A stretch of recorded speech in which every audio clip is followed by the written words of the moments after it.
આપણું ગુજરાતમાં આપનું સ્વાગત છે। જામતાડા ગેંગનો પર્દાફાશ। એપીકે ફાઇલના નામે દેશભરમાં ફેલાવ્યો હતો સાયબર આતંક। 3 આરોપીઓ ઝડપાયા। અમદાવાદ સાયબર ક્રાઇમ બ્રાન્ચે દેશભરમાં એપીકે ફાઇલ મારફતે સાયબર છેતરપિંડી આચરતી આંતરરાજ્ય ગેંગનો પર્દાફાશ કરી 3 આરોપીઓની ધરપકડ કરી છે। આ ગેંગ મોબાઈલ યુઝર્સને bank KYC, gas bill update, RTO ચલણ અને ગ્રાહક સેવા જેવા બહાના હેઠળ એપીકે ફાઇલ ડાઉનલોડ કરાવી તેના મોબાઈલનો સંપૂર્ણ રિમોટ એક્સેસ મેળવી બેંક ખાતાઓમાંથી નાણાં ચોરી કરતી હતી। આ સમગ્ર કેસની શરૂઆત અમદાવાદના હાંસોલ વિસ્તારમાં રહેતા નરેશ દેવાનંદ સબનાની નામના વ્યક્તિના ફરિયાદથી થઈ હતી। ફરિયાદીને વોટ્સએપ પર સાબરમતી ગેસ લિમિટેડના નામે એક મેસેજ મોકલવામાં આવ્યો, જેમાં ગેસ કનેક્શન બંધ થઈ જવાની ચેતવણી આપી Sabarmati gas bill update .apk નામની ફાઇલ ડાઉનલોડ કરવા કહેવામાં આવ્યું હતું। ફરિયાદી વિશ્વાસમાં આવી એપીકે ફાઇલ ડાઉનલોડ કરતા જ આરોપીઓએ તેમના મોબાઈલનો અનધિકૃત એક્સેસ મેળવી લીધો હતો। ત્યારબાદ વિવિધ ઓનલાઈન ટ્રાન્ઝેક્શનો મારફતે ફરિયાદીના ખાતામાંથી કુલ રૂપિયા 6.68 લાખથી વધુની રકમ ઉપાડી લેવામાં આવી હતી। આ મામલે અમદાવાદ સાયબર ક્રાઇમ પોલીસ સ્ટેશનમાં ભારતીય ન્યાય સંહિતા 2023ની કલમ 319(2), 318(4), 61(2)(a), 54 તેમજ આઈટી એક્ટની વિવિધ કલમો હેઠળ ગુનો નોંધવામાં આવ્યો હતો। પોલીસની ટેકનિકલ તપાસ દરમિયાન જાણવા મળ્યું છે કે છેતરાયેલી રકમ એચડીએફસી બેંકના વિવિધ ખાતાઓમાં ટ્રાન્સફર કરવામાં આવી હતી। મોબાઈલ ડેટા, ડિજિટલ ટ્રેલ અને અન્ય ટેકનિકલ પુરાવાઓને આધારે તપાસ આગળ વધતા એપીકે ફાઇલ બનાવનારા મુખ્ય આરોપી સુધી પોલીસ પહોંચી હતી। તપાસમાં બહાર આવ્યું કે ઝારખંડના ગિરિડીહ જિલ્લાના રહેવાસી સુરાનંદ ઉર્ફે કુશ તિવારી એપીકે ફાઇલ તૈયાર કરતો હતો। તે ટેલિગ્રામ પર ખાસ બોટ મારફતે વિવિધ પ્રકારની એપીકે ફાઇલો વેચતો હતો। પોલીસે કોલકાતા અને અન્ય રાજ્યોમાં દરોડા પાડી મુખ્ય આરોપી સહિત 3 આરોપીઓને ઝડપી પડ્યા હતા। ધરપકડ કરાયેલા આરોપીઓમાં સુરાનંદ ઉર્ફે કુશ તિવારી ઉંમર 28, વિકાસ દાસ ઉંમર 33 અને સીતારામ મંડલ ઉંમર 26નો સમાવેશ થાય છે। પોલીસ તપાસમાં ચોંકાવનારી વિગતો સામે આવી છે। આરોપી કુશ તિવારીએ ટેલિગ્રામ પર વિશેષ બોટ તૈયાર કર્યો હતો। આ બોટમાં SBI KYC, SBI reward, RTO, BOB, BOI, Union Bank, Yes Bank, bill update, credit card update સહિત અનેક નામોથી એપીકે ફાઇલો ઉપલબ્ધ હતી। સાયબર ઠગો બોટ મારફતે એપીકે ખરીદી શકતા હતા। એપીકે ખરીદનારને ખાસ લિંક આપવામાં આવતી હતી અને ત્યારબાદ તે ફાઇલનો ઉપયોગ કરી લોકોના મોબાઈલમાં માલવેર ઇન્સ્ટોલ કરવામાં આવતું હતું। પોલીસના જણાવ્યા મુજબ આરોપીઓએ આશરે 400થી વધુ ગ્રાહકોને આવી એપીકે ફાઇલો વેચી હોવાનું પ્રાથમિક તપાસમાં સામે આવ્યું છે। સાયબર ક્રાઇમ વિભાગે લોકોને અજાણી એપીકે ફાઇલો ડાઉનલોડ ન કરવા, કોઈપણ કેવાયસી અથવા બિલ અપડેટ માટે માત્ર સત્તાવાર એપ્લિકેશન અને વેબસાઇટનો જ ઉપયોગ કરવા, તેમાં શંકાસ્પદ મેસેજ મળતા તરત 1930 હેલ્પલાઇન અથવા નજીકના સાયબર પોલીસ સ્ટેશનનો સંપર્ક કરવા અપીલ કરી છે। અમારી પાસે એક ફરિયાદી આવ્યા હતા જેમને સાબરમતી ગેસ લિમિટેડનું કનેક્શન તમારું રદ થઈ જશે જો તમે તાત્કાલિક આમાં પેમેન્ટ નહીં કરો એવો મેસેજ મળ્યો હતો। એના પછી એને એક એપીકે ફાઇલ ડાઉનલોડ કરી હતી અને ત્યારબાદ એના ખાતામાંથી 6,68,000 રૂપિયા નીકળી ગયા હતા। તો આ એપીકે ફ્રોડ જે છે એ નામનું એક ફરિયાદ એને દાખલ કરી હતી અને એમાં અમે આગળ તપાસ કરી હતી। તપાસ કર્યા પછી અમને ખૂબ સફળતા મળી છે, કારણ કે જે મુખ્ય આરોપી છે, જે એપીકે ડેવલપર છે, એને અમે પકડી પાડ્યા છે। એની સાથે સાથે અમે 2 અન્ય આરોપીઓને પણ પકડ્યા છે। જે આ ત્રણેય આરોપી ઝારખંડના જામતારા બેલ્ટથી છે, ગિરિડીહ ત્યાંથી છે અને જે મુખ્ય આરોપી છે પૂર્ણાનંદ મુકેશ તિવારી, એને અમે ચાલુ ટ્રેનમાં બેંગોલથી પકડ્યા છે।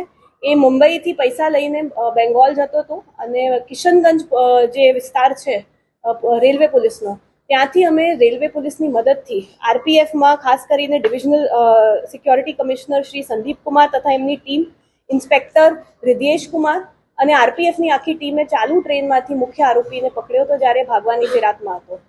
એ સાથે સાથે 2 બીજા આરોપી વિકાસ દાસ અને સીતારામ મંડલ, એ બંનેની ધરપકડ કરી છે। તો કુલ આ આખું એપીકે ફ્રોડનું અમે પર્દાફાશ કર્યું છે સાયબર ક્રાઇમ બ્રાન્ચમાં। કેટલા ગુનાનો ભેદ ઉકેલાયો છે અને આરોપીનું નામ છે? જે પ્રથમ આરોપી છે, જે મુખ્ય આરોપી છે, એ પૂર્ણાનંદ તિવારી છે। એ ઝારખંડથી છે, ગિરિડીહથી છે। એનું કામ હતું કે આ એપીકે ડેવલપ કરતો હતો, તે સાથે સાથે ટેલિગ્રામમાં બોટ પણ ડેવલપ કરતો હતો અને આમાં અમને જે બોટના જે ખાસ મિસયુઝ છે એનું પણ પર્દાફાશ થયું છે। એને કુલ મિલાઈને 18 બેંકના એપીકે ફાઇલ બનાવ્યા છે। ખાલી બેંકના એપીકે ફાઇલ નહીં, એને આરટીઓના ઈ ચલણની પણ એપીકે ફાઇલ એના ડિવાઇસીસમાંથી અમને મળી છે અને ઇવન સિક્યોરિટી અને સર્વિસ પ્રોવાઇડરના કસ્ટમર સપોર્ટના પણ ઘણા બધા એપીકે ફાઇલ અમને મળ્યા છે। એ આ એપીકે ફાઇલ દર મહિને 12,000માં વેચતો હતો।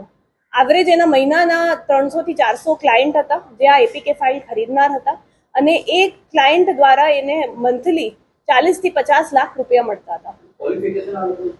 બધા સ્કૂલ લેવલના ક્વોલિફિકેશન ના જ છે, પણ એમ લોકોએ ટેલિગ્રામથી જ અને યુટ્યુબ ચેનલથી આ બધું શીખ્યું છે અને ખાસ કરીને ત્યાં આજુબાજુ વિસ્તારમાં બધા આ કામ કરતા હોય છે, એટલે એ રીતે પણ એમને ઘણું બધું આ શીખવા મળ્યું હતું. તો આ લોકો જે 300-400 એપીકે ફાઇલ મહિનાના વેચતા હતા, એમાં એક મહિનાનું જ સબસ્ક્રિપ્શન થાય, એટલે 12,000 રૂપિયા એક મહિના એપીકે ફાઇલ યુઝ કરવાનું થતું હતું. આ એપીકે ફાઇલ લઈને જે વિકાસ દાસ અને સીતારામ મંડલ છે એ લોકો સપ્લાય કરતા હતા, અને એ જે સપ્લાય કરતા હતા એમાં વચ્ચેનું 3,000 એ પોતે કમિશન રાખતા હતા. અને સપ્લાય કરવાની સાથે સાથે એમનું કામ એ પણ હતું કે જે પૈસા ડિપોઝિટ થાય એને વિડ્રો કરીને જે મુખ્ય આરોપી છે પૂર્ણાનંદ તિવારીને પહોંચાડવાનું કામ આ લોકો કરતા હતા. હવે આ જે એક નવી અમને મોડસ ઓપરેન્ડી આમાં વિડ્રોલમાં પણ જોવા મળી છે આ કેસમાં, કે SBI નું યુનો કેશ જે છે એની એક યુનિક ફીચર છે કે એમાં ATM કાર્ડનું વિડ્રોલ તમે કરી શકો છો, પણ એમાં કાર્ડની જરૂરિયાત નથી હોતી. તો આનું આ લોકોએ ફ્રોડસ્ટરે એવી રીતે મિસયુઝ કર્યું છે કે ભલે અકાઉન્ટ એમનું આસામનું કે ગુવાહાટીનું હોય, પણ સુરતથી વિડ્રોલ કર્યું હતું, અને જે તે વખતે એ લોકો સુરત જ્યારે વિડ્રોલ માટે આવ્યા હતા ત્યારે અમારી ટીમે એમને પકડ્યા છે. મુખ્ય આરોપી છે આ બંનેના સંપર્કમાં કઈ રીતે અને બાકીના બંને આરોપી છે અન્ય કસ્ટમર કઈ રીતે શોધતા? આ લોકો ત્રણેય એક જ ગામના છે અને આજુબાજુ વિસ્તારમાં ગિરદી અને જામતારા વિસ્તાર જ છે એમનું, અને એટલે એ રીતે એ લોકો સંપર્કમાં રહેતા હતા, મિત્રતા હતી અને ધીમે ધીમે શીખતા હતા. જે મુખ્ય આરોપી છે ઓગસ્ટ 2025 આ એપીકેનું ફ્રોડનું કામ કરતો હતો.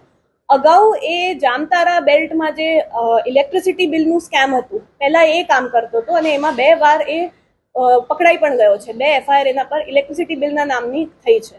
જે બીજા 2 આરોપી છે વિકાસ દાસ અને સીતારામ મંડલ, એમના ઉપર પણ 2 ગુના પહેલા નોંધાયા છે. આ લોકો પહેલા OTP ફ્રોડનું કામ કરતા હતા એપીકેમાં આવ્યા પહેલા, અને OTP ફ્રોડમાં ખાસ કરીને જે સીતારામ મંડલ છે એ પેલું ઓડિયો કોલર જે બને છે, જે OTP ફ્રોડમાં વાત કરતો હોય એનું કામ એ હતું કે એ રીતે લોકોને વાત કરીને OTP માંગવાનું કરવાનું. એટલે ત્રણેયનું પૂર્વ ઇતિહાસ પણ સાયબર ફ્રોડથી જોડાયેલો છે, પણ બધા પહેલા એપીકેનું નહોતા કરતા ને 2025 એ લોકો એપીકેનું કામ ચાલુ કર્યું હતું. આપણે ટોટલ અહીંયા અમદાવાદ સિટીમાં જ 12 જેટલી CRP પર કમ્પ્લેન છે. 5 FIR અમે અમદાવાદ સાયબર ક્રાઇમ બ્રાન્ચમાં એપીકે ફ્રોડની આના વિરુદ્ધ દાખલ થઈ છે, અને 17 લાખથી ઉપર એપીકે ફાઇલનું ફ્રોડની રકમ છે જે અમદાવાદ સિટીની છે. એના સિવાય અન્ય રાજ્યોમાં પણ અનેક FIR છે જેની આગળ અમે તપાસ કરી રહ્યા છીએ. तो व्हाट्सएप, ट्विटर, फेसबुक, इंस्टा जहाँ भी आपका अकाउंट है इसे शेयर बटन के द्वारा वहाँ पर शेयर करें